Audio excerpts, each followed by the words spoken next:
Hey everyone, how you guys doing? I hope you guys doing well. My name is Joe Delagrave. I'm one of the captains for USA WR, and today I'm joined by a rival from Canada, another captain that is been captaining the Canadian wheelchair rugby team for quite a while, Trevor Hirschfield, and so he's a 1.0 from Canada, and excited to talk to him today.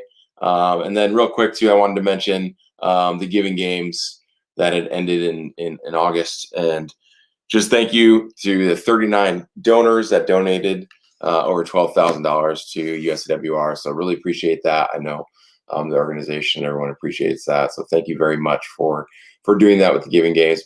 Shout out to Chris Kuhn for winning the gold there with the highest donation. So thank you very much to everyone that donated and supports USAWR. So we'll welcome Trevor in here. Hopefully have some good conversations today. Little rival action, so this is new, but hey man, how you doing? Good. Shoeless Joey D, how are you? Yeah, man. Yeah, we'll get into that story. No, we won't. No, we won't. Yeah, no, doing well. I'm sure a lot of people know that story anyway. I know all of Paraguay does, that's for sure. Someone out there with lucky 14s on, eh? Yeah, exactly. How you been, man? How's the summer been going? Completely different than what we thought it was going to be. That's for sure. Yeah, I mean, the summer's been different. Obviously, no rugby. Schedule kind of freed up. Family and I moved back to Vancouver Island after our first. So without rugby, I dove into some surfing. So I gave surfing a try here. It's good surf Nice. spots on the west coast of the island. So I have been out there 3 or 4 times, and I'm enjoying that. Yeah, you're growing out the surfer hair. Yeah, and the COVID hair. Yeah, growing out the hair, the COVID hair, and so you got the 2 and 1-year-old at home too, right? So you've been doing a little doing daddy duty instead of captain duty this summer. Yeah, 2 farm animals running around. So it's been the days are crazy. Looking forward to getting out of the house every day and actually doing some training. So yeah, exactly. I'm not missing those training days. That's for sure. Hey, did you pay people you paid people 30 seconds into the show and you got shout outs already? Yeah, that's my boy Kelly. Kelly was pumped for this. He's missing a doctor's appointment to watch this. Oh, geez. Hopefully it's not serious, Kelly. Yeah. Well, hey, tell the audience what's the stats for you? How long you been playing rugby? How long you been a captain? Team Canada, all that stuff. I'm an old dog these days. I think 2004 was when I made the development team. Or you 14? Yeah, well, I was young. It's probably why I made it. There was no other ones, and I was the youngest guy. The team was aging out at that point. Yeah. Back then, so I got on the team and development team there in 04, and thank God no one was injured, or else I would have had to step up, and I was not ready for it. 2006 was my first World Championships. That was in Christchurch, New Zealand. Okay. That was an experience. This was all pre-shot clock days too. So that's a different low pointers were locking guys up for full quarters and letting the big boys pass it around. 2008 first Paralympics in Beijing, and started captain the team after 2010. I think 2011 is when I started captaining the team, and Pico joined me a year after that, and we had a co-captain system, which is good. We got the whole good cop, bad cop. Pico's reels me in sometimes when I get off the rails. Yeah, exactly. Yeah, I know. Before you've talked about him making sure that he speaks to the Frenchies with the accent and gets them dialed in with the Pico's great to have on the team. I mean, bilingual. He can do all the interviews, and he's in his own right. He's one of the best ones in the world too. And him and I together, we have that dynamic where we're both able to lead in our own way, but we work well together. Yeah, absolutely. Super important. So I guess like rewinding back to the the good old days. And I like in rugby, we don't really talk about like our stories very much because everyone's like, has a story and they broke their neck or they have some weird disease or whatever it is. And but like what like way back when, like what drew you to the sport? How like you had your accent, of course, and everything, but like what drew you to wheelchair rugby? So going through rehab here up in Vancouver, my rec therapist was actually Duncan Campbell, and we all know Duncan Campbell, one of the co-inventors of the sport. And he knew I played hockey and baseball and football pretty high levels prior to my injury, so he was naturally all over me to get involved with the sport. And in the beginning, I wasn't too interested in playing an adaptive sport. It wasn't going to be the same, but he kept on me. And one day he dragged me out and said I didn't have a choice anymore, and hopped in the chair. And first, for most guys, it's probably a pretty similar story. The first time they bang into someone, they instantly fall in love with the sport. I mean, we all have a background in something, whether you were in an extreme sport or another team sport with contact. And I think rugby kind of fills all those voids for a lot of guys. So that's how I got involved with the sport. And I kind of won the lottery on who I was able to play with. I mean, when I started playing, I was playing with Ian Chan and Garrett Hickling. And at the time, they were two of the best players in the world. So I was on high-low lineups with them, and I was just soaking everything in. Yeah, for sure. Yeah. Two of the best to play the game. Start out. I got that chance in 2009 when I started playing with Scott down in Phoenix. So I played with Scott and Nick, and then Shimakawa, and then they just baptism by fire. For everything. I think people thought my first name was an F-bomb, and then Joe is what I thought it was Scott. But I'm pretty sure that's how I got my nickname from Dave. I'm pretty sure he thought I wasn't going to be around long enough for a cup of coffee and didn't want to learn my name. So he just started calling me T-Bone, and it kind of stuck. That's hilarious. I never knew that. That's hilarious. But yeah, I mean, learning from Scoots is a hell of a rugby mind. You still see him bringing guys through that Phoenix program every year. I mean, still strong, and how many people have gone through the Phoenix program to go on to the national team is crazy to think about. Yeah, it was quite the program. It was also ridiculously long weeks and long hours and practice, but it's how you get better. You gotta have thick skin with him. Oh yeah. You better bring your emotional bank account and have it full. Yeah. Stacked, because you're going to be doing a lot of depositing on that bad boy. So with you though, there's kind of unique thing that you got to do with your dad for a long time, where he was the equipment manager for Team Canada. And so how was that? Did you guys ever get in a fight on the bench? Like, did you guys, like, it seemed like pretty chill. Like, would you just go and sit there?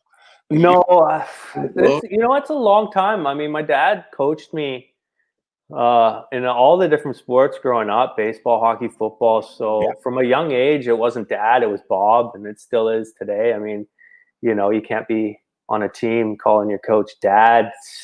It doesn't sound. It's how you end up not getting invited to anything with the teammates. So it was Bob pretty early. So having him around in the sports was pretty familiar. And starting in on rugby, I was on the island, and the only closest program was in Vancouver, which meant catching a ferry twice a week to get to practice. And I wasn't driving right away, so he was helping me get back and forth with that. And just being at practice, anytime you're around practice, you're helping out. There's no one that comes to a practice just to watch. If you're there, you're helping somebody out. So naturally, he got into the equipment side and helping guys out. And from there, he found himself on the national team at one point, and that was exciting. We had the opportunity to go to 2 Paralympics together in London in 2012 and Beijing and in 2016, and sharing that experience with him was pretty special.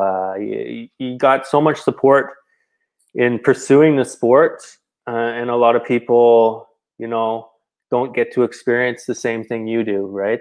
They support you, but they don't get to experience it.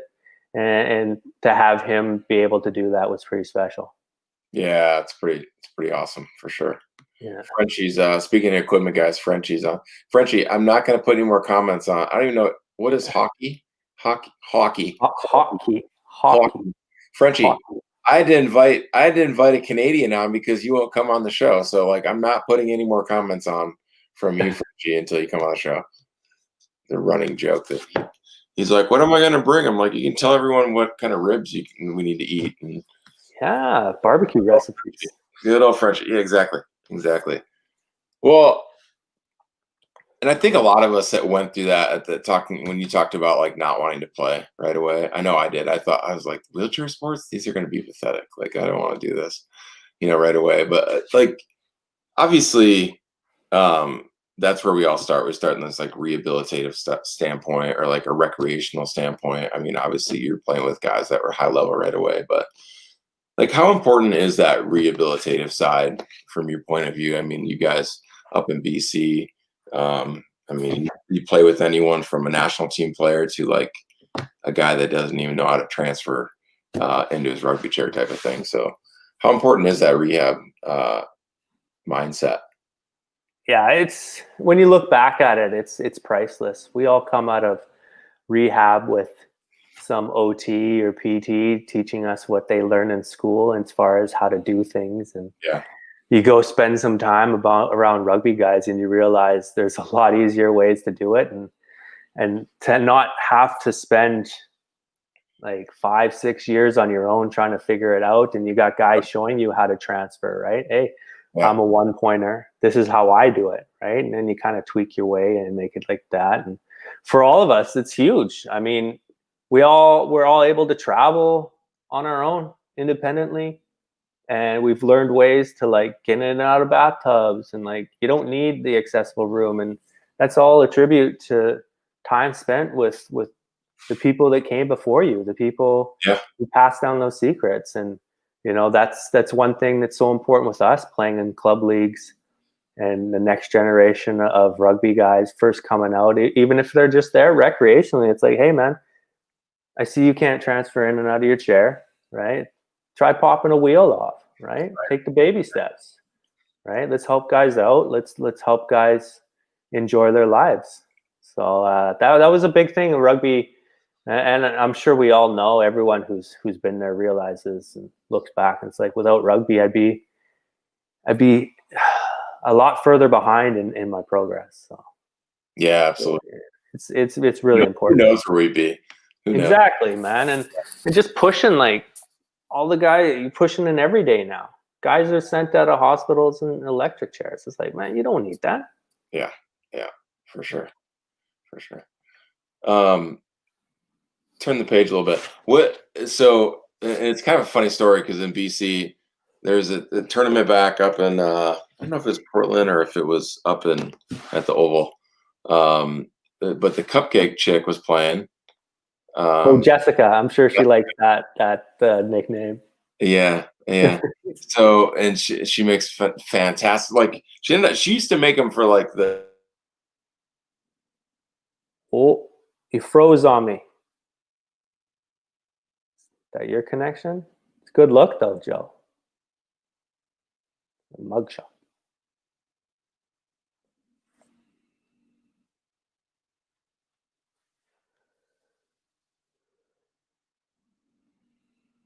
Is this me or you?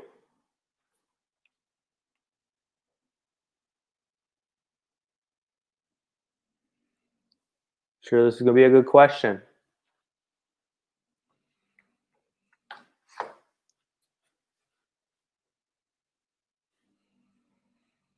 The tournament, and then she. Joe.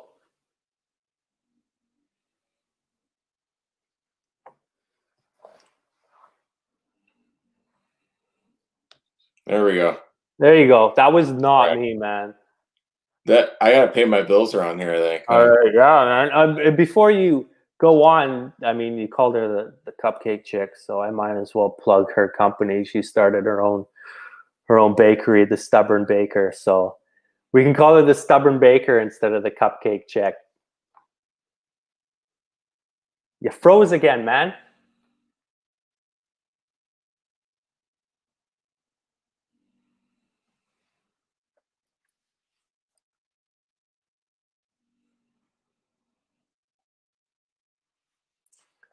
At least you got a smile this time.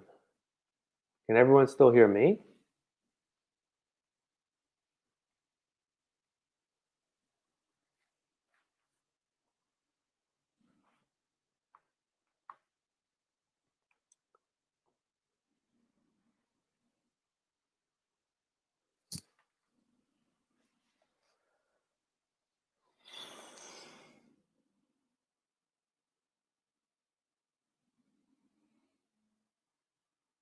Guess I'm live.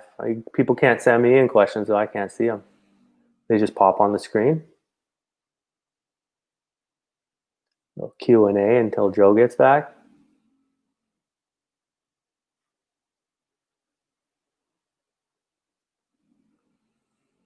Can everyone hear my dog snoring in the background?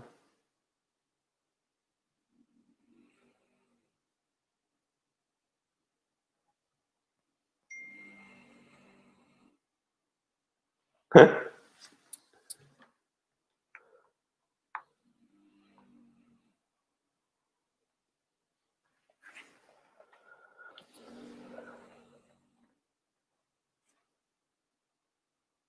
guess I can't answer questions. Just text them to me. You say anything? There you are, man.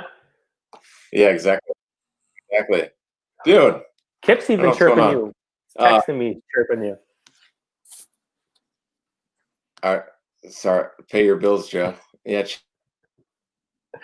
Yeah, you just keep freezing, man.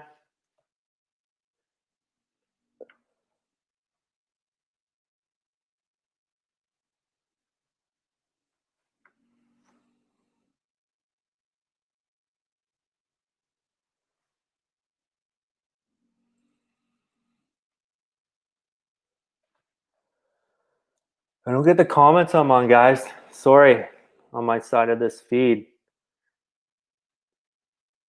I think Joe's got the comment side on his. I'm kind of just here, or else I'd answer some of this stuff or start with some of this stuff here.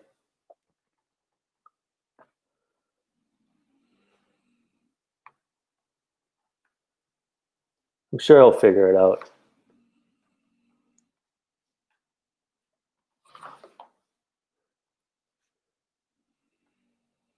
Sure, wherever he was going with this last story, it's worth the wait.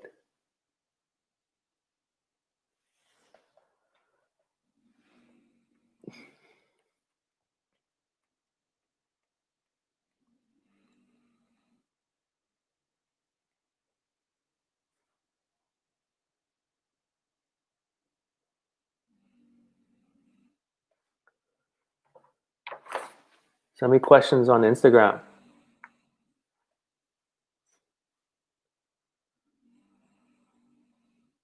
All 10 of you watching.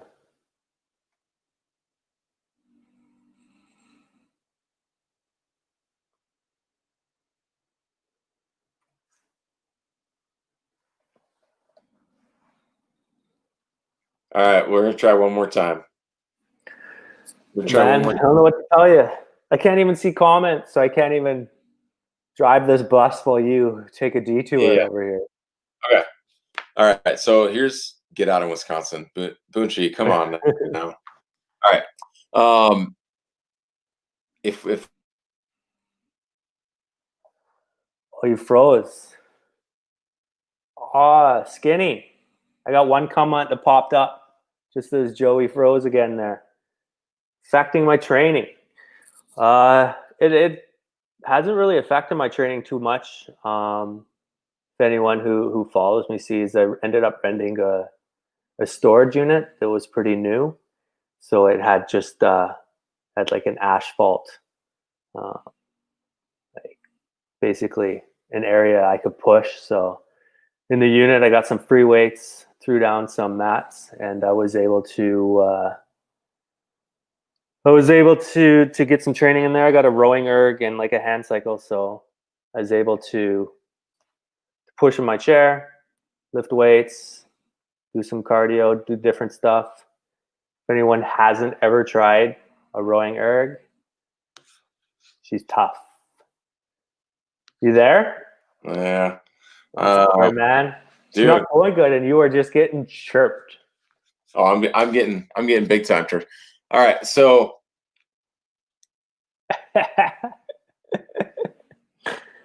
you just got to finish your sentence faster, and I can answer these questions while you're frozen.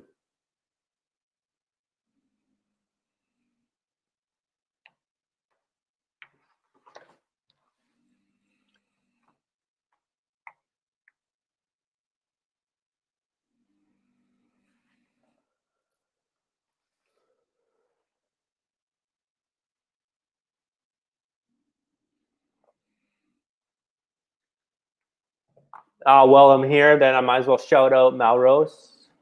Melrose has sponsored me since, when was it? Must have been 2010. Melrose sponsored me starting in 2010, and I've been riding in a titanium chair for the last 6 years now, and it's been amazing. So I might as well pump them. Great company. I know you're either a Melrose guy or a Vesco guy, so get a Melrose chair. What else?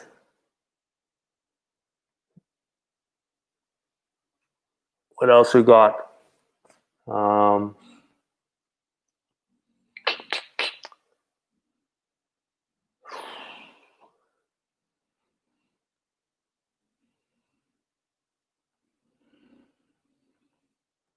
Oh, favorite moment in rugby.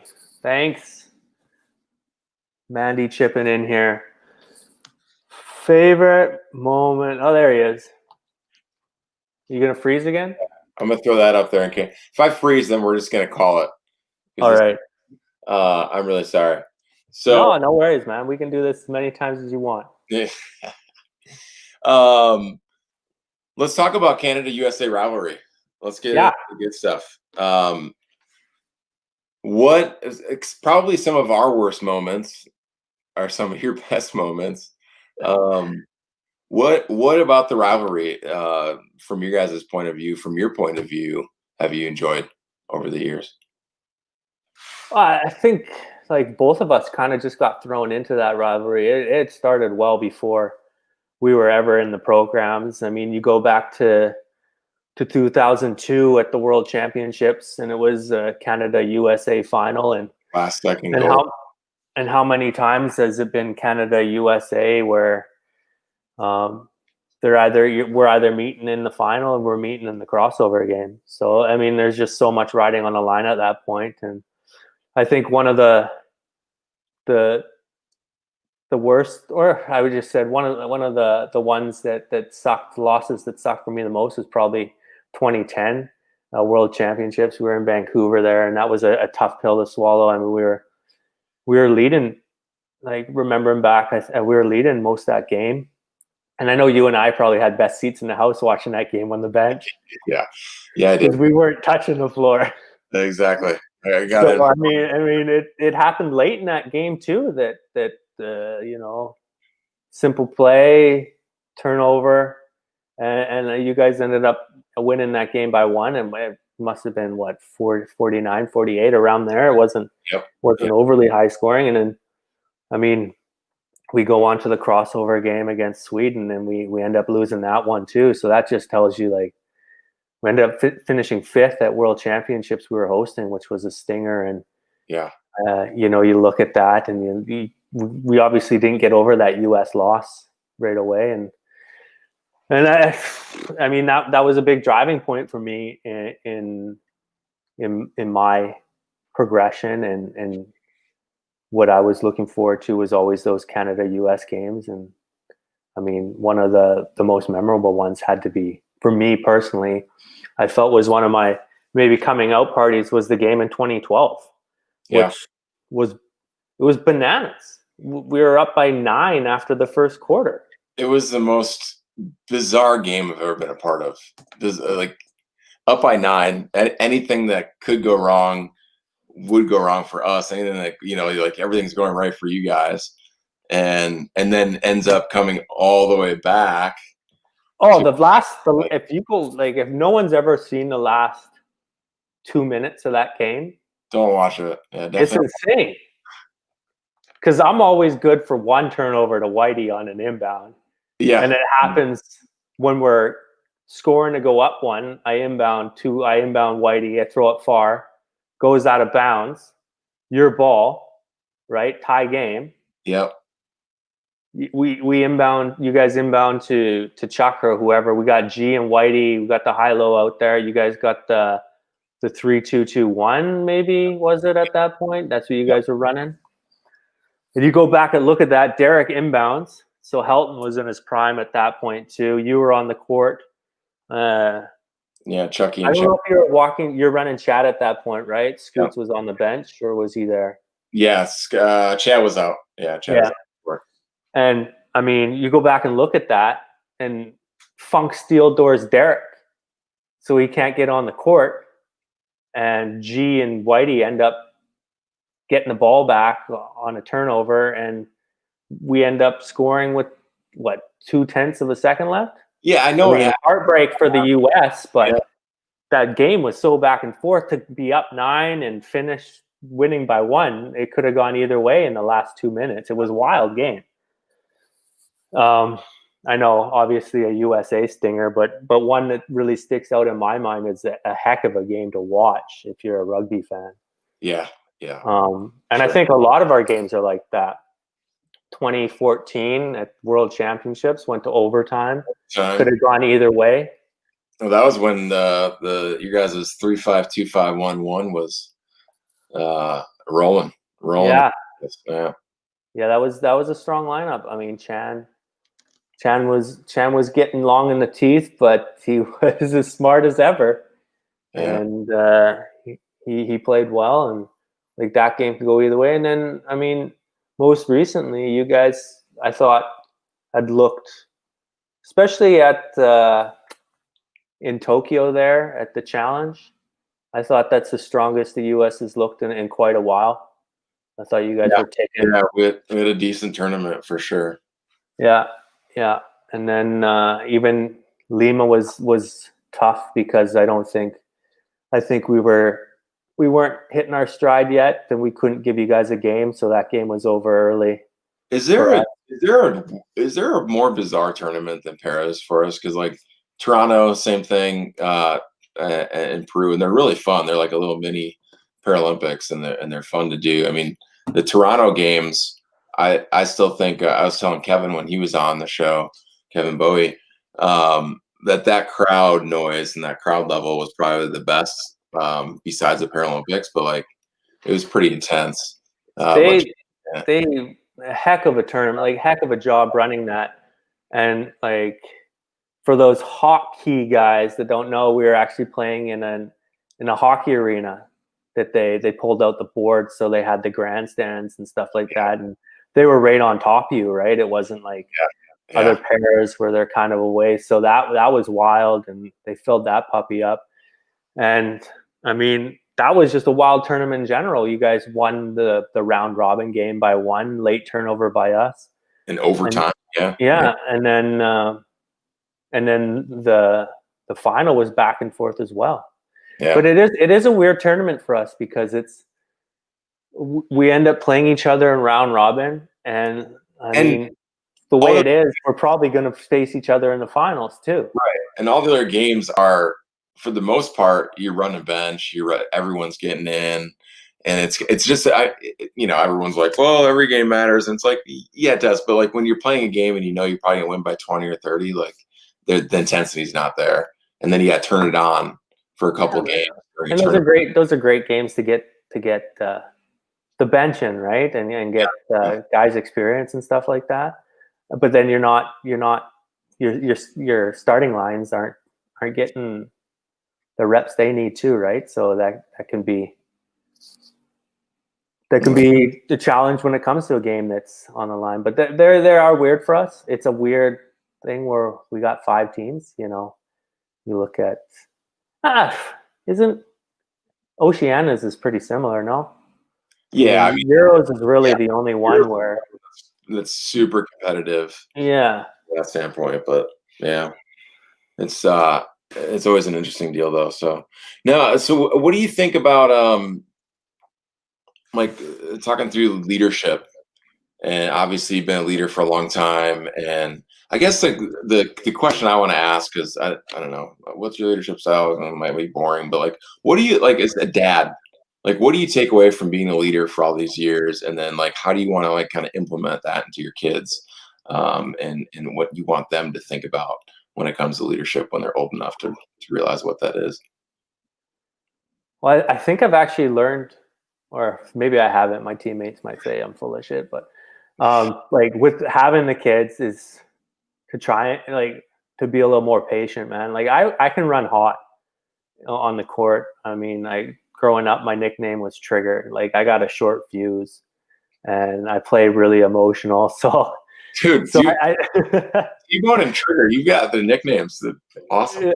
so I think having the kids is kind of forced me to work on being a little more patient when it comes to things, and I'm trying to bring that to my game as well. But I think it's important as a leader to show emotion, but have that control on it. I mean, we're all out there. We're playing to win. We're leaving everything we have on the court, and I think having that emotion's okay. It just shows just how much you want it. And I think I want my kids to see that, you know, it's okay to be passionate about your goals, right? And it's okay to not to almost like you're not going to win every game, right? But we pick ourselves up, we go play the next one, or we go continue to work hard or try to get better, and that's something I want them to see is, you know, you're going to have goals, you're going to have things you want to pursue, and it's not going to be easy. You might not, you know, get there. You know, all the hard work you put in, you might never see the end goal, the end result you want. But the importance of working hard and trying and putting your full effort into it, you can walk away and at least know that you did that, you tried, and you won't have any regrets from that. Yeah, well said. Well said. My teammates probably say the same thing. That I've learned a lot of patience from my kids, but they'll call me out on that for sure. How good is a training camp, though? Oh, dude, we have the crack board, and I'm usually at the top of the leader. When Derek was around, he was always good for cracks, and freaking out. I think who else? Chance obviously was back with Chance. Oh man, that guy's cool as a cucumber. Like the other side of the pillow, man. Yeah. You know, Chucky's good for one here and there, so that's always fun, and it's great. I mean, it's between you and Jeff. There's not a pass that you guys don't think you can make. That's for sure. Really that's how you got to run it as a low pointer. Yeah. Exactly. You gotta have that. You gotta have confidence. Speaking of ones, though, real quick, like as a fellow one, who's a better one, Lee or Chad? Don't worry, you won't hurt any feelings. No, man. I think they offer different. I think they offer different things, man. I think Lee. I think Lee's defensive game. I think they're both pretty sound defensively, but I think Lee is more like that's his focus, right? Where Chad kind of offers that offensive outlet. Like I don't remember. I don't see Lee inbounding much. I think Chad will be out there and he'll offer like the odd inbound now and then, depending on what lineup he's on. Like, is it a corner inbound? Can he jump in there? Where I think Lee running like a screen game, he helps. He's got that ability to help get the ball in, right? So He runs that pretty sound. I think they're both defensively matched up. They do really well. I mean, they both have the speed that they're able to create a mismatch on the court somewhere by taking out someone. And I think they both have that. I think their games differ on the offensive side in what they do there, right? I think you'll see Chad leak out more for an outlet, need be, where Lee, I think, will concentrate more on sticking around and picking to open up a pass or picking to help the ball move up court. Yeah, for sure. Maybe I'm wrong, man, but that's what I see.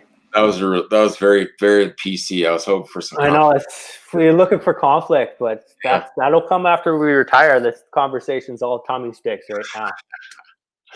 Yeah, no, of course. Hey, so what do you think's been the most important lesson throughout this entire? I mean, you've been doing it for 16 years, going on 17. It's a long time.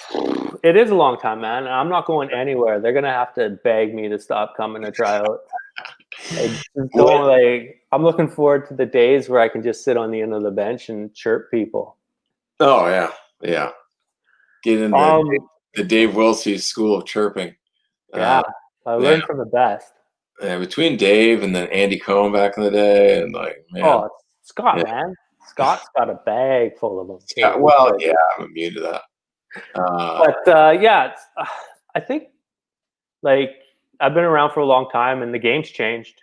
We went from no shot clock to shot clocks to everything around. Like low pointers never touched the ball to low pointers being like having to be able to catch, throw, carry the ball in traffic. And I think being able to adapt your game is so important. You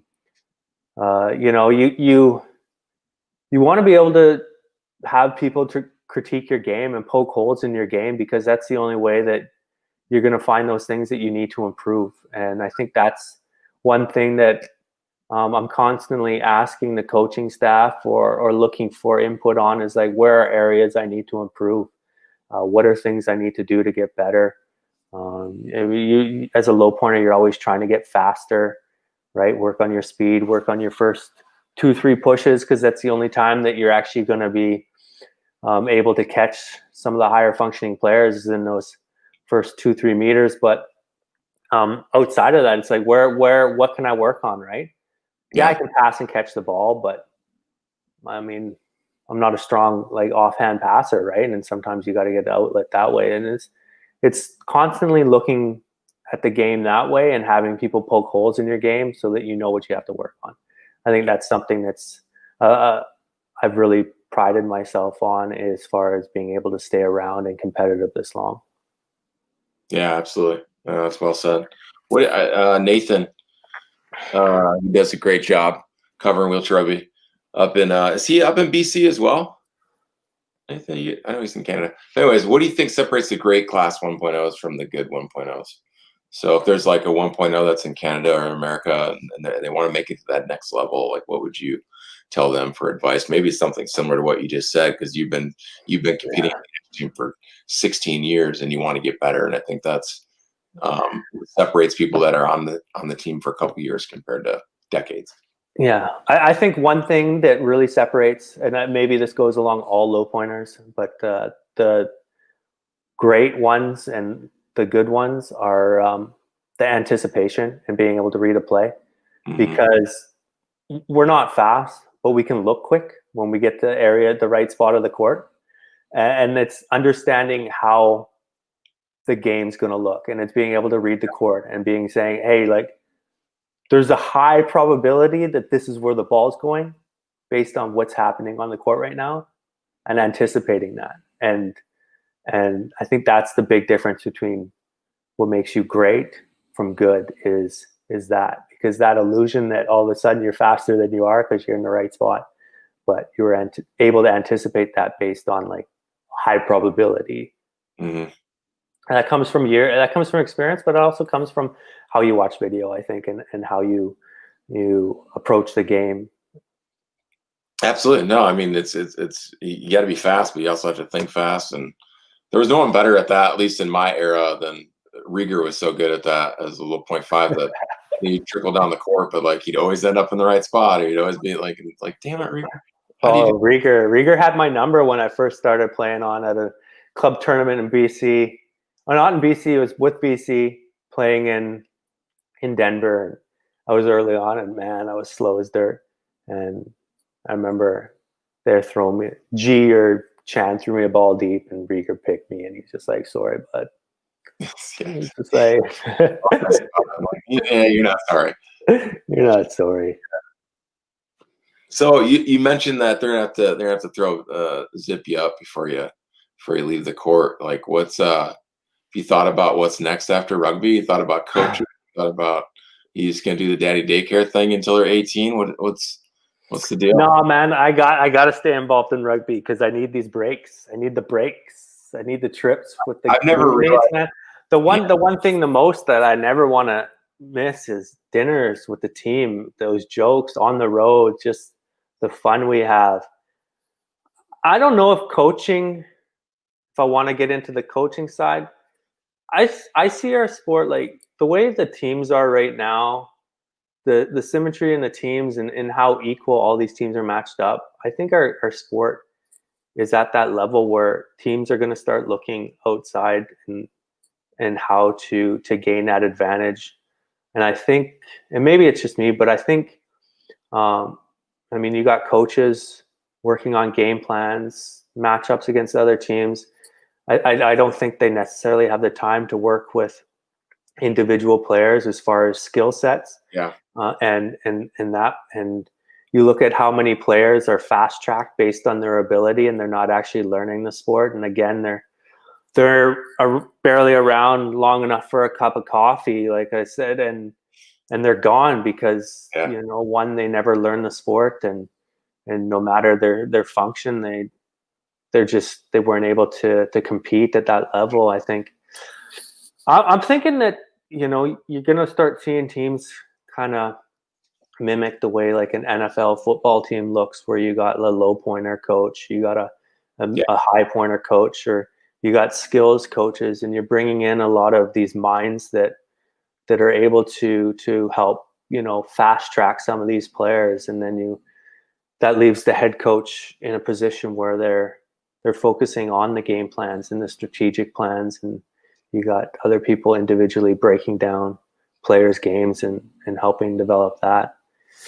I could be wrong. I could be full of it, and none of that happens, and I'm at home running daddy daycare. But I would love to stay involved in the sport that way, and helping develop player skills, working as a skills coach that way.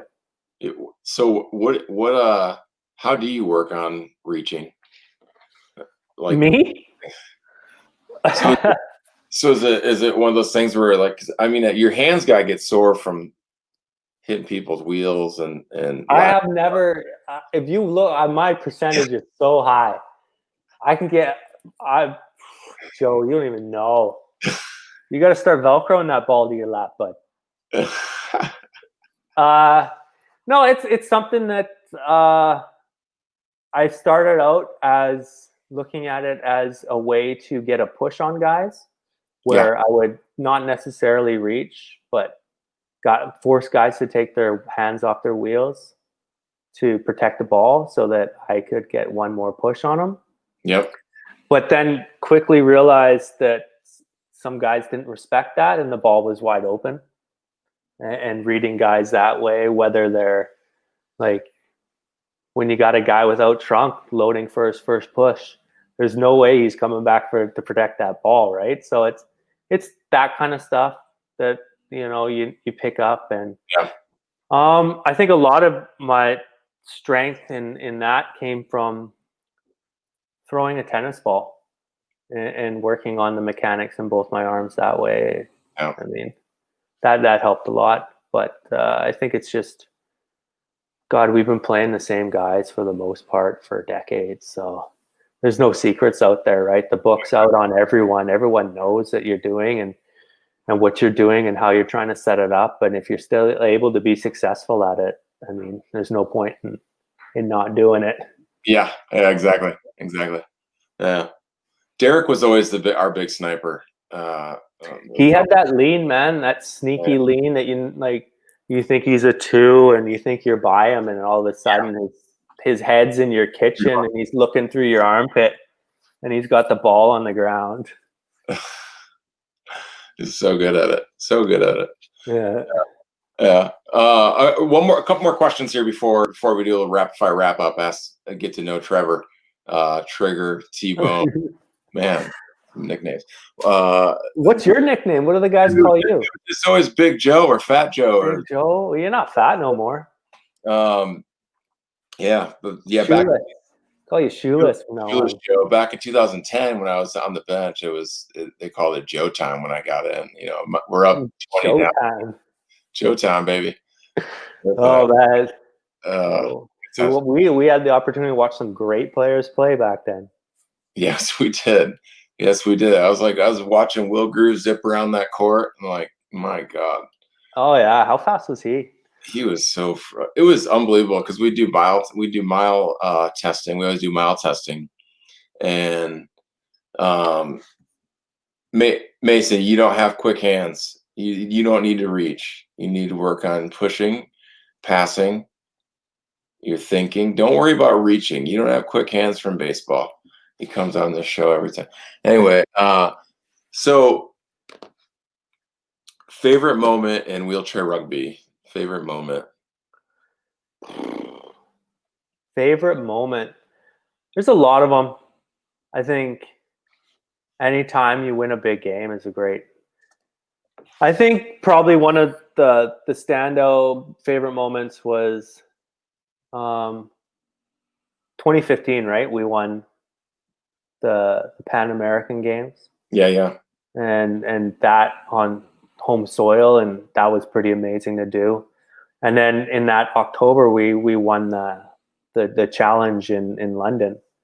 So we were running quite hot then, and that was fun times. That was fun times there. Yeah, you guys were.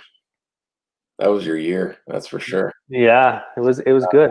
Yeah. That final in Toronto was like the worst. Obviously for us, like, all right, we end up losing, and then I got pulled to do drug testing after. Oh man! And before the game, newbie, those courts are raised on the practice warm-up courts. Yeah. So newbie being newbie, right? He took a dive. He hits me, and I fall backwards, and I blew my elbow open before the game.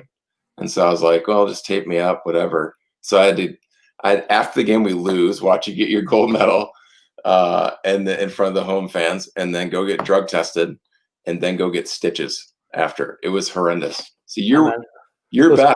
Worse, for sure. Those courts were like the Roxy dance floor, that little sunken section. Yeah, you got to be careful about that. Man. Smooth. No, that's a great moment for you guys, for sure. So, little rapid fire wrap up questions. All right, hit me. Real quick, we have breaking news. Trevor just told me before the show, Kaylee's is closed. The best Kaylee's is closed. Bar in wheelchair rugby is closed. It's something else is there now, but it's not Kaylee's. So there's no more macaroni and cheese sticks. There's no more pints. There's no more bat and bond trying to knock me out of my wheelchair. Nothing. It's absolutely terrible. I'm a little heartbroken by Kaylee's being gone. So yeah, no more. Unbelievable. All right, hey, let's get to know Trevor here. Real rapid fire wrap up. Trevor, what's your favorite summer activity? Swimming, man. I love being in the water. Love it. Ocean, lakes, being outside. Love it. Who is the best rapper on your guys' team? Pico. Pico can crush a Nelly song like you wouldn't believe. Oh, Pico's unreal. Pico and Nelly, anything. I was thinking maybe you'd say Shane. I know he's got some YouTube videos out there. Yeah, Shane's good, but I think Pico's harmony is on fire. It's El Fuego. Yeah, Shane, you got some work to do, man. That's what I hear. You got some work to do. No limit. All right. What is one of the things you put on your bucket list, or like what's a unique thing that you have on your bucket list? I think surfing's on the bucket list now. So like doing some waves around the world. I think getting out there, like actually getting good at it and traveling and doing that. It's now Have you on the done bucket. skydiving or bungee cord thing? I've done skydiving, got in trouble for it, but yes, did some skydiving for a friend's bachelor party. That was fantastic. I would love to do that again. Okay. Yeah. Favorite food? Tacos. All right. What about post-game snack? Post-game snack, probably a peanut butter jam sandwich. Boring stuff, man. Chocolate milk. But you gotta go PB&J. I love PB&Js before because I always know what I'm gonna get. Yeah, I eat those. We got these Sunripe like fruit bars that I'll crush maybe 3 or 4 of those in a game. Okay. Yeah. Is that you put some of those on your hands? That's why it's so sticky, or is it just do you No. dip in the honey pot? How many times do you dip in the honey pot during a game? Once, man, right at the beginning. Yeah, you and Chad love to bathe. You love to bathe in it. Put enough on for the year, and Yeah. she wears off slowly. Yeah. All right. If you're stranded on a tropical island, what 2 things you got with you? 2 things I got with me on a tropical island are I got a fishing rod because there's nothing like some fishing out there. Sure. And I got some cold beers, man. I'm on an island. I need some cold to drink. Yeah, good answers. Good answers. Who's your favorite music artist right now? Who's getting you through the COVID? God, man, I've been listening to lots of country right now. Okay. Lots of country. What's that country song? One Beer?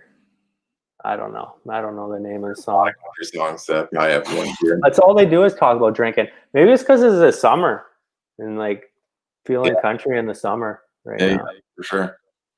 All right. When I dance, I look like. When I dance, I look like probably like Elaine from Seinfeld, minus the leg kicks. It's all shoulders and upper body. That's a way back throwback. Am I too old for that? Are the people too young for that reference on this show? You're aging yourself for sure. I don't know what our demographic is. It's all over the board and it depends on the guest. So it might be all right. All right. So here's a good little. I don't know if you're an NBA fan, but Jordan or LeBron? Jordan. Yeah, easy. It's easy. That documentary was amazing to watch, man. It was so good. And you just see how he led that team, and it's just, I don't know, from a leader's point of view or like a captain's point of view, I just appreciated how he challenged other guys. Yeah, exactly. What couple more. Guilty pleasure TV show? What's the wife got you watching? Modern Family right now. Oh, okay. You guys going through the whole thing? Yeah, we that's our like quick, like don't feel like searching through Netflix trying to agree on watching something. Yeah, for sure. Because that's like an hour in itself. Yeah, a lot of couples watch TV together. My wife and I don't very much because she loves rom-coms, and I'm like, I need some action. I need action adventure. Yeah, she'll watch stuff on her own when I'm like if I'm training at night after the kids go to bed. Yeah, and she's usually watching like some hot garbage like Selling Sunset or something like that. Absolutely. What last one? Who's the celebrity crush? Man, there's lots. I thought you were gonna say I don't know. He's got 3 or 4. All right, give me your top 3. I don't know right now. I honestly don't. So I used to be like big into like Scarlett Johansson, but I think she kind of fell off. Yeah. Maybe it's not. I'm gonna stick with her though. Okay. But like, yeah, I guess Scarlett. Yeah. Bad answer. Man, it's a bad story, everyone. It was terrible answer. Well, all right. So, dude, thanks for coming on. That was a lot. Oh man, sorry. We worked through it. We got through it. We worked through it. Must have been, I don't know, some virus you gave me or something. It's not the first of the month, so you're. Yeah, no, we should have internet for at least 15 more days. Yeah. No, everyone, thanks for joining. You can find out more about Trevor when he posts on Instagram once a month over at trevor.hirschfield. over on the Twitter. I don't know if anyone goes on there besides Coach Gumby at Trevor underscore Hirsch 10. Good number 10 there. Trev, appreciate it, Thanks man. for having me, man. It was a blast. Yeah, absolutely. Everyone, Take care. and when you're playing Trevor, protect the ball.